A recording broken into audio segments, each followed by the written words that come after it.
आप देख रहे हैं डार्क फाइल्स।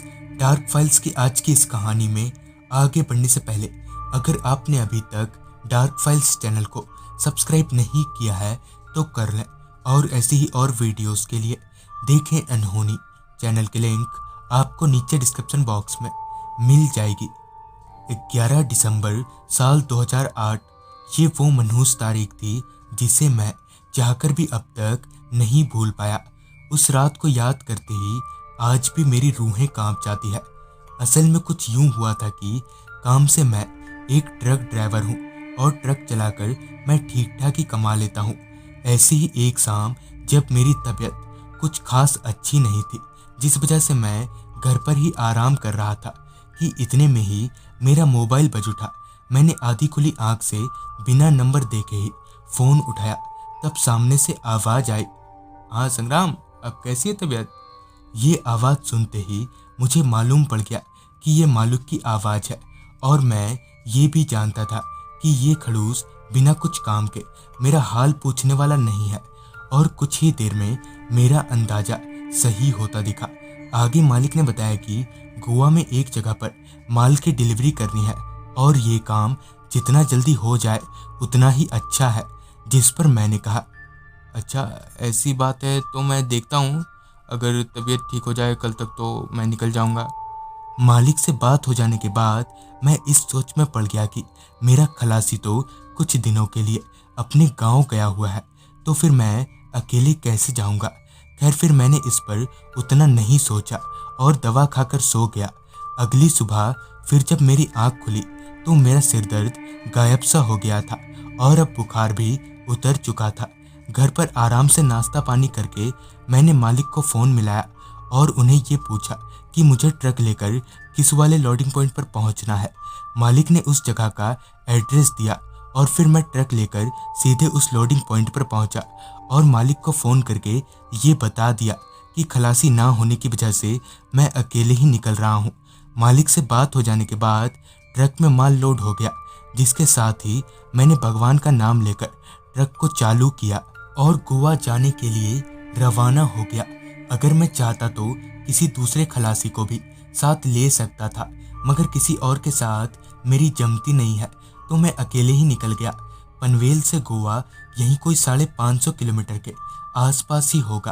करीब 11 घंटों का सफ़र ट्रक के भीतर अकेले काटना कोई आसान काम नहीं है, खासकर इस वक्त जब मेरे साथ बात करने वाला कोई खलासी नहीं है। पनवेल से निकलने के कुछ देर में ही मैं मुंबई में दाखिल हुआ और फिर मुंबई से तकरीबन 147 किलोमीटर जाने के बाद पुणे, जहां से मेरी ट्रक नेशनल हाईवे 66 पर पहुंची। हाईवे पकड़ते ही मैंने ट्रक को भगाना शुरू कर दिया। ट्रक चलाते हुए अब मैं ऊबने लगा था। बोरियत दूर करने के लिए मैंने ट्रक में गाने चला दिए। कुछ 2 से ढाई घंटा और ट्रक चलाने के बाद मेरी ट्रक एक ढाबे पर पहुंची, जहां मैंने कुछ देर का होल्ड लिया। जब मैं पनवेल से निकला था तब वक्त हो रहा था दिन के 12 बजे का और अभी दोपहर के 4 बज रहे थे। थोड़ी देर वहां रुककर चाय पानी पीने के बाद मैं वापस ट्रक में आया और गोवा की तरफ आगे बढ़ने लगा। अब तक लगभग शाम हो चुकी थी। अंधेरा भी बस होने ही वाला था। जहां एक तरफ दिन ढलने को था, वहीं दूसरी ओर चांद ने अपनी रोशनी बिखेरना शुरू कर दिया था। ट्रक अपनी पूरी रफ्तार से नेशनल हाईवे 66 पर आगे बढ़े जा रही थी। वैसे तो मुंबई में ठंड नाम की ही होती है, क्योंकि अभी मैं मुंबई से बाहर था तो मुझे हल्की हल्की ठंड महसूस हो रही थी। उस ढाबे पर रुकने के बाद पता नहीं क्यों मेरी ट्रक कुछ खास चल नहीं रही थी, और तो लोडेड होने की वजह से मैं गाड़ी धीरे ही चला रहा था। अब तक रात घनी हो चुकी थी। इसका अंदाजा मुझे तब लगा जब हाईवे पर गाड़ियां दिखनी बंद हो गई। बीच बीच में एक आध ट्रकें ही दिखाई पड़ रही थी। हाईवे होने के बावजूद भी रास्ते पर लाइट के कुछ खास इंतजाम नहीं थे। ट्रक की हेडलाइट से ही रास्ते का अंदाजा हो रहा था। इसी बीच मैंने एक नज़र मोबाइल पर डाली, तब वक्त हो रहा था रात के 10:30 बजे का। ट्रक सही से ना टालने की वजह से ही मैं इतना लेट हो गया था, और पता नहीं अब और कितना लेट होऊंगा। मैं अभी कसेड़ी घाट हाईवे पर आगे बढ़े जा रहा था।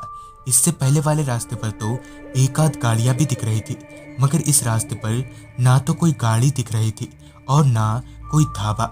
घने पेड़ों के अलावा दूर दूर तक कोई नजर नहीं आ रहा था। जहां ये देखकर एक तरफ मैं हैरान था, वहीं दूसरी ओर कहीं ना कहीं मैं डर भी रहा था। मेरी लोडेड ट्रक अभी रास्ते की खामोशी को चीरते हुए आगे बढ़ ही रही थी कि अचानक ही ट्रक का बैलेंस बिगड़ने लगा और साथ ही मुझे ट्रक थोड़ी भारी सी लगने लगी। मैंने जैसे तैसे ट्रक को संभालते हुए ब्रेक मारा। मुझे अंदाजा लग गया था कि क्या हुआ होगा। बस मैं यही मना रहा था कि कहीं मेरा शक यकीन में ना बदल जाए।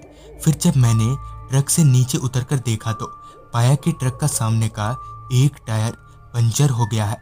खैर, मैंने ट्रक के भीतर से पाना निकाला और उस पंचर चक्के का नट बोल्ट ढीला करने लगा और फिर ट्रक के भीतर से हाइड्रोलिक जैक निकालने गया। मगर जैसे ही मैंने जैक को हाथों में पकड़ा, तभी मुझे याद आया कि मेरा हाइड्रोलिक जैक तो खराब हो रखा है और कई दिनों से तबीयत खराब चलने की वजह से मैं जैक बनवाना ही भूल गया। अब मैं बुरी तरह से फंस चुका था। मैं अपना माथा पकड़कर उस पंचर चक्के के पास ही बैठ गया। मेरी तो कुछ समझ में ही नहीं आ रहा था कि अब क्या करूं। मैं अभी वहां परेशान हो ही रहा था कि एकदम से ट्रक का वो हिस्सा अपने आप ही उठ गया जहां वो चक्का पंचर था।